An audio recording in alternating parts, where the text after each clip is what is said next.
Hello, and welcome to Shortcut Up CNC.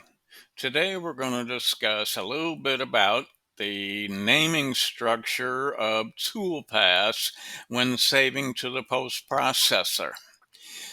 Here we have a rectangle and a circle. The rectangle is defined by just putting a V-bit and going around.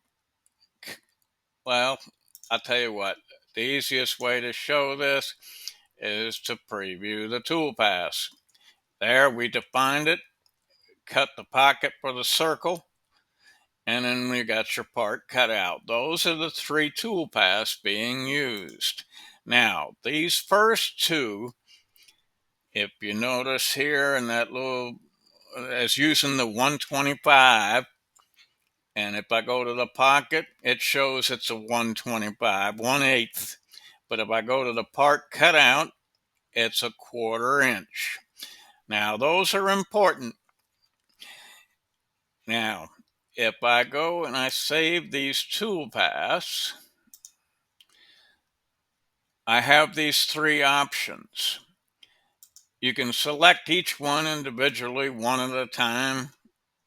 Here it's taking the part cutout, which is highlighted in blue. It does it by selecting it in this manner here. So we'll go through each one of these, save them one at a time.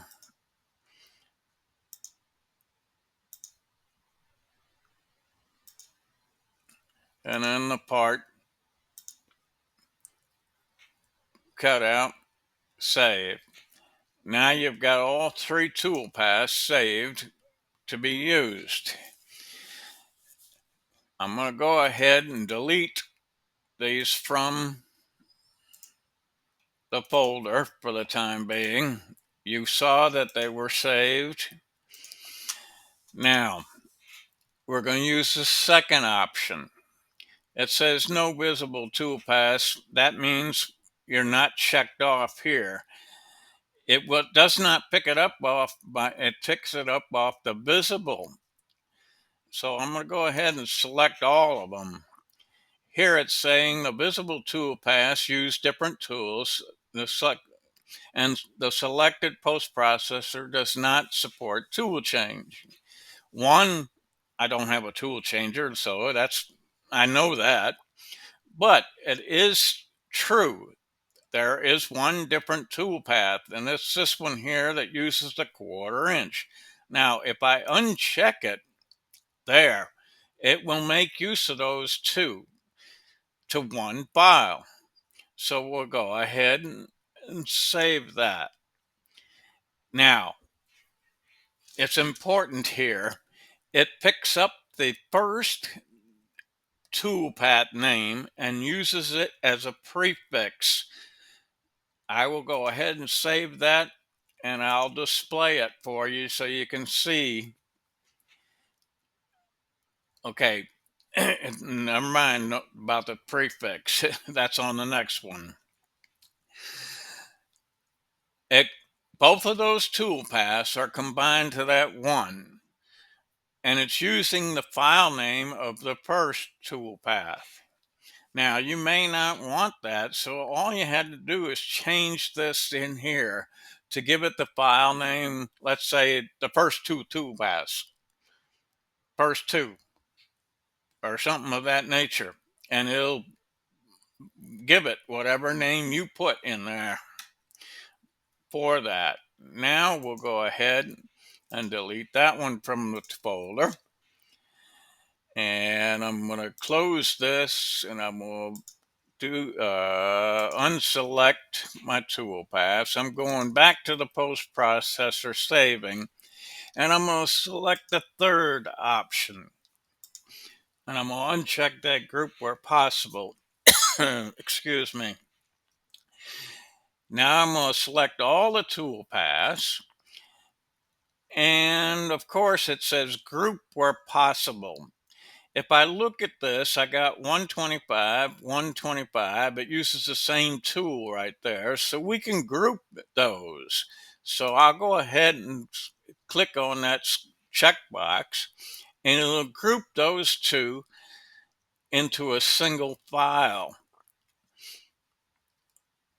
And then this will be its own file because it's a different tool being used. It's 0.25. I'll go ahead and save that. Now, this is where it uses the prefix.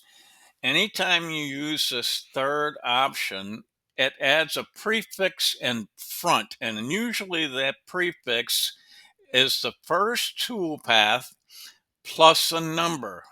The number is to keep the numerical order of the toolpaths. I'll go ahead and save this using that first toolpath name, and you'll see what I'm talking about. Bring it back. There. It says define square number 1 and number 2, which is the first and second toolpaths combined because they use the same tool, the 125 diameter bit end mill. And then the 0.25 is this one, define square number order number 3, the part cutout, which is this third one. Now, it's the program automatically picks up the first toolpath. It puts it here. You can make this whatever you want it to be. It doesn't have to be. Let's go ahead and change it to next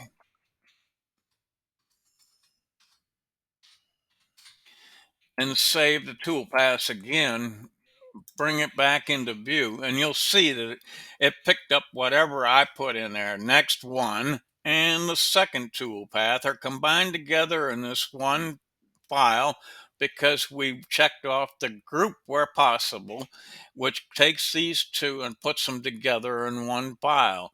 Then it adds this other file or toolpath as a file next 3 part cutout. So there are the different features that can be used in the naming structure of your toolpaths and saving to the post processor. There are various combinations there. It all depends on how you want to name your toolpaths and assign them.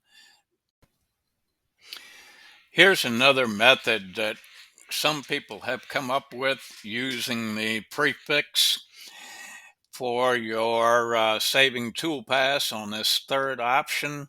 If I go to save toolpaths, you can put, if you don't want this net prefix in here, you just want a number, you can actually take and put an underscore there and say save. Okay, that's fine. So we'll go back and take a look at that. See, now we don't have all that prefix. All you got is the numerical order, the first and second toolpath combined, and then the third toolpath. You eliminate this define square or the first toolpath or whatever you wanted to put in there. You can eliminate that and just have an underscore in front, and it shortens the toolpath name, but it also keeps the numerical order, and it'll combine your toolpaths, a group where possible, using this third option. So anyway, there you have some various options involved and how you can set up your toolpaths, saving them to your post processor. Thank you for watching Shark Cut Up CNC.